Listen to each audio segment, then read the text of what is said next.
Welcome to Mixed Media Monday. Today I'm going to show you how I'm using some of my jelly prints, and you've already maybe seen this process once where I made a jelly print quilted tag.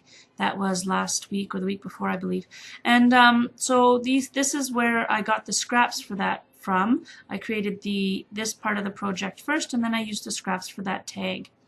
So I'm just sorting through all my piles of jelly prints, and I am selecting the ones that I think will work best for this project and chopping them up. And when I chop them up, the only thing that I'm really paying attention to is making sure that they always sit either at the 1 inch mark or at the ½ inch mark. So, you know, they might be 2.5 inches, or they might be 2 inches long, or they might be 3 inches long, or 3.5. But those are the increments that I always stuck with so that I could put them together into the quilted pattern.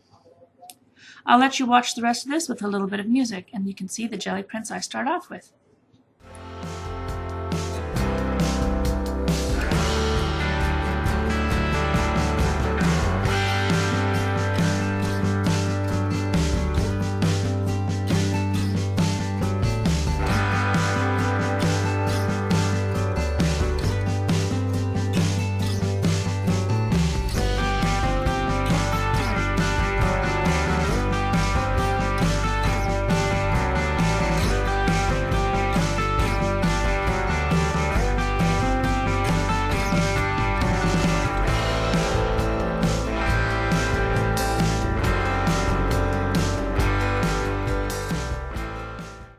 My next step in this process is to draw the shape that I'm going to be quilting. So for this one, I decided that I wanted to do a face. And this took quite a bit of work. I erased and I added and I changed the shape of every single little piece of this face several times over. I couldn't decide if I wanted it to be a masculine face or a feminine face. I couldn't decide if I wanted it to be strong featured or mild featured. I couldn't decide on a nationality, so I keep changing the elements in order to figure out what I want. And when I get to the end, I kind of get to the point where I decide that I don't want it to necessarily be female, but I don't want it to necessarily be a masculine face either. So as I refine the parts of the shape that I am liking, I use a little bit of a darker pencil line, and then I keep those points. And I just keep erasing and drawing and erasing and drawing, and there's a line that I don't like, so I erase it and I redraw that line, and so on until I am happy with where the face is sitting.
So the next step in my process is to use the face that I have drawn and cut out as a bit of a stencil, and I'm drawing that on another piece of paper to create the face, and then I'm going to flip that piece of paper over and use my gel matte medium to glue down the squares that I've created with my jelly prints. And I'm not really paying attention to where I'm putting them or how the colors are combined, but I don't want two of the same jelly print side by side, and I don't want to have anything that has gaps. I want everything to be nice and smooth and stuck together, as if it's a seamless page. So I'm kind of creating a multi-printed page here, and I'm making sure that I don't have two of the same color side by side, and I'm making sure that I have different patterns and all that separated from each other, and that creates like a really vibrant look to it. And the effort that I was going through for this was to create something that represented a human being, and all of these little quilted pages are the little bits and pieces that that human being is made up of. And we're all different, we all have different pieces. Even if we have some of the same patterns in our lives or in our personality, we all have different pieces that go together differently and experience life in different ways. And that's kind of what I was going for, is a representation of differences but similarities.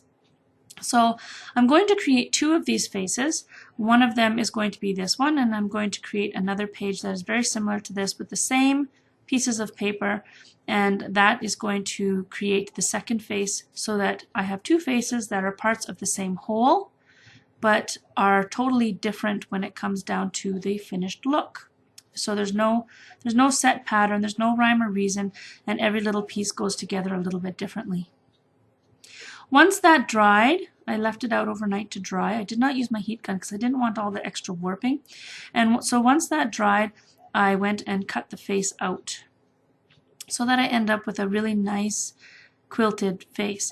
Now keep in mind that to do this you need really strong heavy-duty scissors, and I didn't grab my heavy-duty scissors, I instead just grabbed my paper crafting scissors. So it's really difficult to cut this nice and smooth because I don't have heavy-duty scissors. I have them in my workshop, I just didn't have them at the time. So that's face number one. Excuse me. Once I'm done with that, I'm going to grab my punching template and my punch board, and I show here that I'm using a thumbtack in order to do this. That really creates a blister fast on your finger if you use a thumbtack. So I strongly recommend, if you're going to do a project like this, to go and buy a punching tool. It's really worth the cost for the blisters that you'll get on your fingers. I do have punching tools, and I think after I turned the camera off I did go and get my punching tool because I had two heads like this to punch, and so I decided that it just wasn't worth it to go through and do it with the blisters. Once I've done this line, I'll show you that the holes go all the way through, and that it's really easy to do that. This punching template is a Stampin' Up template, and I've used it quite a lot. I'm going to have to buy another one because I'm going to starting to change the shape of some of them. So I really fast forwarded this portion of the video, and I did that because it's really boring to watch somebody else cross stitch. And so suffice it to say, I made two faces like this, totally punched through the back, totally cross stitched every single seam of all the jelly plates. And now I'm going to show you how I'm putting it all together. So this journal entry started from a place of frustration and a lack of communication, and there's some anger between two people, and I'm trying really hard to show that with symbolization in this piece.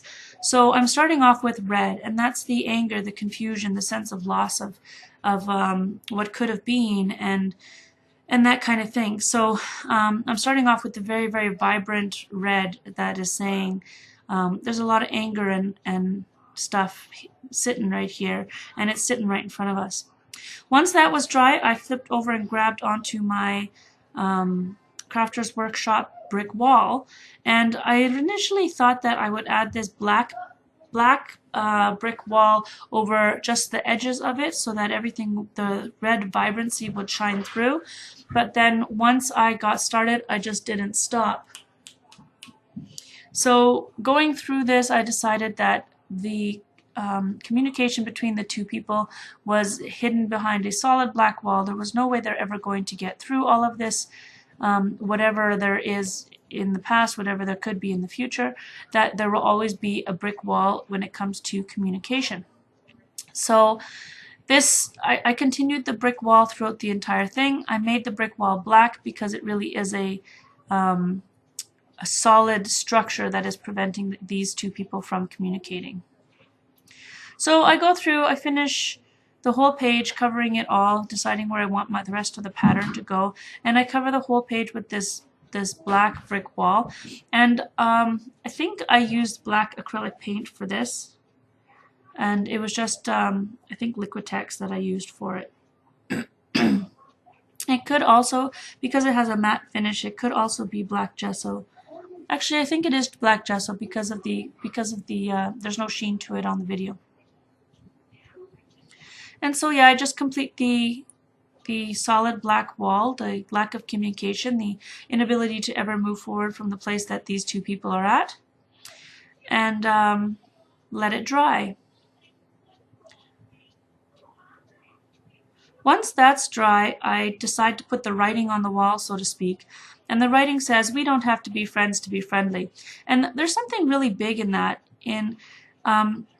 A lot of people feel that because they're part of the same group, or because they're part of the same community or same family, that they have to force themselves to be friends.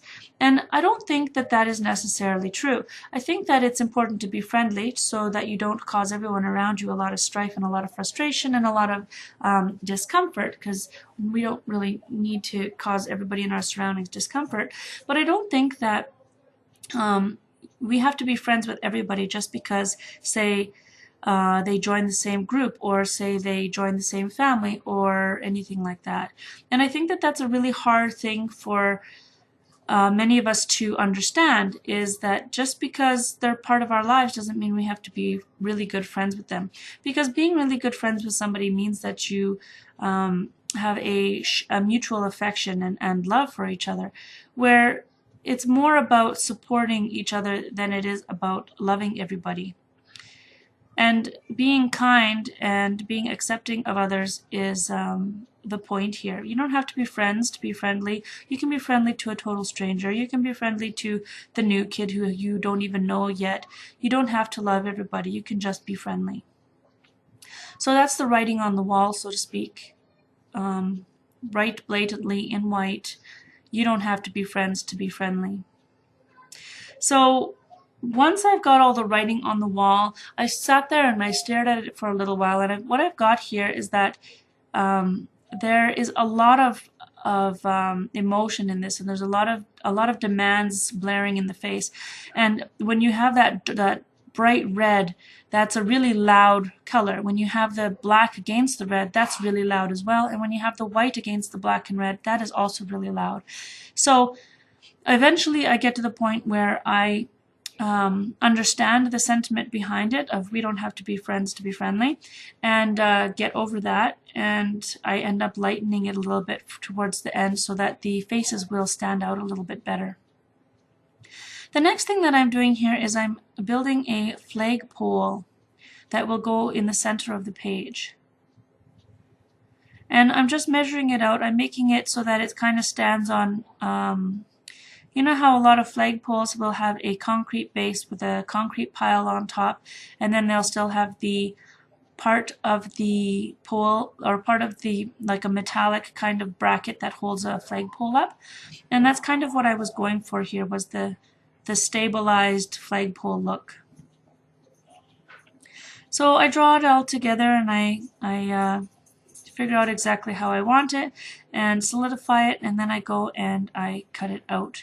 I did draw it a couple times, go over it a couple times, and I did make sure that the lines were the way that I wanted them before cutting them. The top of the flagpole, I couldn't decide really what I wanted at the top here. When I first started thinking about it, I wanted like a brick at the top, but then I said, okay, I got enough bricks. So I kind of wanted to make it something that was a little bit more elegant, and that's where I went with it. A little bit of a teardrop at the top there. So then I was going for gray, but I couldn't find my gray, so I thought, okay, I'll do silver, knowing that the silver would not have a sheen by the time I was done with it, because when I was going to glue it down, I'm going to be gluing it down with a matte gel, not a gloss gel. And the reason that I'm doing that is to keep everything consistent throughout the page. I will be using the gloss gel throughout the page, and so this will not have the silver sheen. It will just end up being gray by the time that all is said and done. So if I wanted to keep it as a silver and shiny element, then I would probably glue it down with a glue, like an Aleene's glue all or something like that, rather than using the matte gel. But I was creating this as a collage piece more than anything else, so I end up cutting it out and gluing it down with the matte gel. Now I'm creating a flag, and what the flag is the definition of friends and friendship. And I stole that from an old dictionary, so I think that the layout of the definition has changed over the years, because I think the dictionary I pulled it out of was from maybe the 1950s or the 1960s, but it was more of a symbol than an actual definition that I was going for, so I don't think that mattered overly much. And then I just take my scalpel or my craft knife and cut out the flagpole. Once everything is cut out, I'm going to grab my StazOn and a little finger dabber, and I'm going to go around everything and add some black to it, and I will create a pile of elements that are ready to be adhered to the page. While I'm doing that, I'm just going to give you a little bit of music, and I will be back once everything is prepped and ready to go onto the page.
So as you can see down below, there's my pile of completed elements.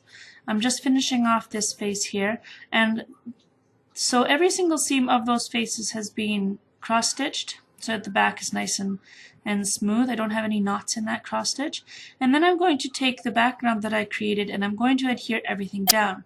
Now if I'd been thinking, what I would have done is done the initial gluing with some kind of actual glue rather than a wet medium so that it would have dried quicker.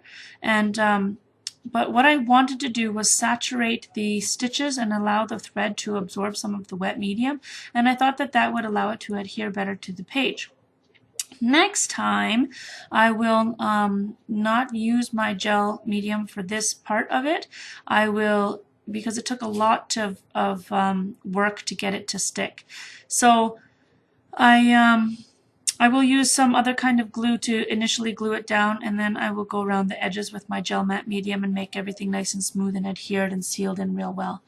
But yeah, this took a lot. So I glued it down, and then I had to work it quite a bit to get it to stay down. But I am going to just quickly clip that part of the video out so that you don't have to watch me fighting with it. Suffice it to say that I did have to hold it down and glue it down and hold it down and glue it down over and over and over again until it adhered properly to the page. The next thing to be glued to the page is going to be the flagpole, and I wanted it to go down in this location and it wouldn't stick. So the thing that you have to remember is that in order to get it to stick with the gel matte medium, you almost have to get the paper saturated enough to adhere nicely to the page. It's kind of like a decoupage kind of idea where you have to get it moist enough to want to stick 100% to what you're sticking it to. So as I add the layers of the flagpole to the page, I end up with a little bit of warping. So the longer the piece is, the more it's going to warp. And because this is a journal entry, that's okay. I probably would have had less problems with it if I was working on a canvas or on a flat board canvas, because then I would have a much more stable base rather than the cushiness of my journal page on top of other journal pages. If I was really thinking, what I would have done is opened up my journal so that this page would be flat on a hard surface, and then I wouldn't have had as many issues with buckling on the long parts of the project.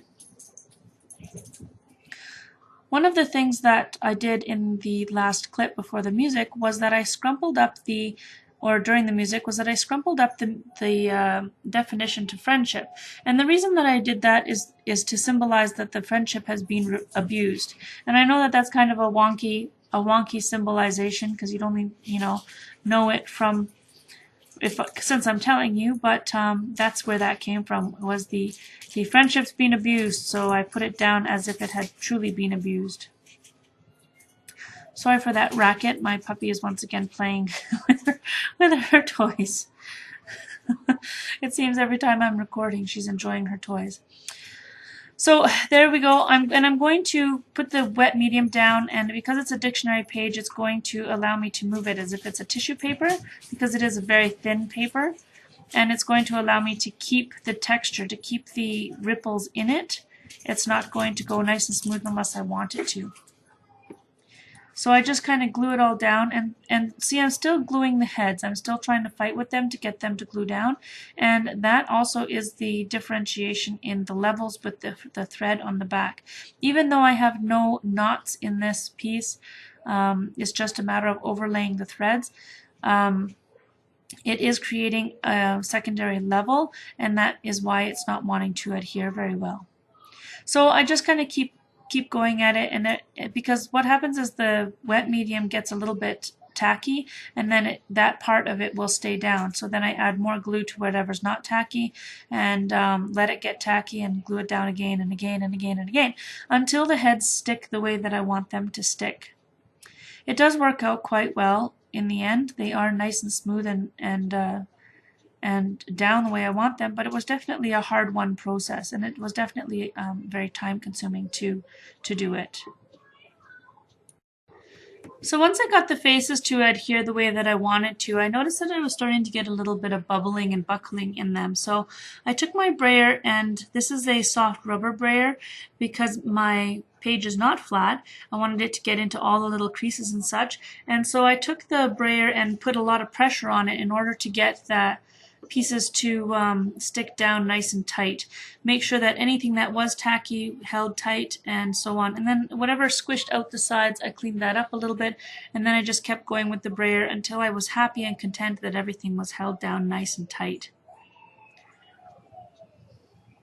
And I did the other side, and everything ended up getting to where I wanted it to be. But once again, I had to take the paintbrush to smooth out the stuff that's squished out from underneath the heads.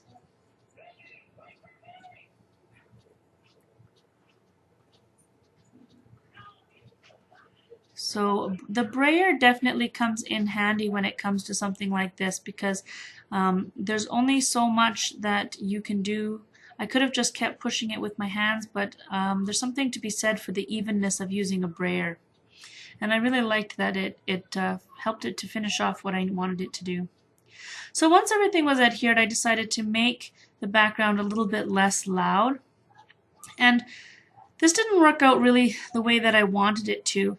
I initially thought that I would leave it just as you see it there, where it's nice and cloudy and clouding the issue, clouding the everything's being clouded over, but because I wanted the faces to really stand out. And then I started this. I kind of smudged it a little bit with the wet wipe, and that didn't create the effect that I wanted anymore. But I continued on doing it so that the whole page was consistent rather than having one patchy spot in the middle of the piece. So then I went through with another baby wipe and I wiped off all of the elements so that the gesso wasn't on any of the elements that I wanted to stand out. And then I went around everything with to create a little bit of fine detail. And I end up wiping off a lot of this because I did want the writing on the wall to be seen. And I couldn't decide whether I wanted it to be dark or white or what. So I decided that I would leave it kind of foggy and skewed and really uneven, and that kind of speaks to the issues that are written on the wall too, because sometimes they're clear and sometimes they're not.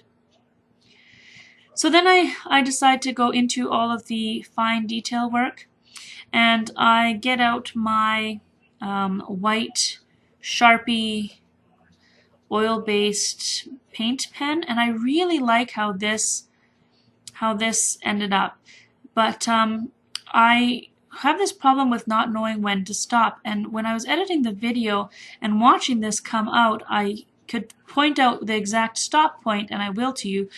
And when I was in the process, I did not stop when I should have, and that leads me to think that I need to do something else in order to fix it now. So this is where I should have stopped. I shouldn't have drawn the scallops across the top because they really don't fit in with the whole effect of things. But in my brain, I was thinking, oh, I need to have, it was, I think, after midnight at this point, and I was feeling like I needed to have a frame around this piece, and I don't think that a frame was necessarily important because once again I've scribbled over and hidden the writing on the wall, and I don't really think that I like that. But then I decided after I did the scalloping that I like the idea of having a little bit of Zentangle type effects on there. So I started doing the swirl in between the lines, and by the time that I was done, I really just regretted adding the frame to this piece. So there's definitely something to be said for me to put it down and sleep on it rather than just playing. So here's the cross stitched, here's all the pieces together and how that all came together. This is without any extra stuff, and then I added all the details in. Thanks for watching Mixed Media Monday.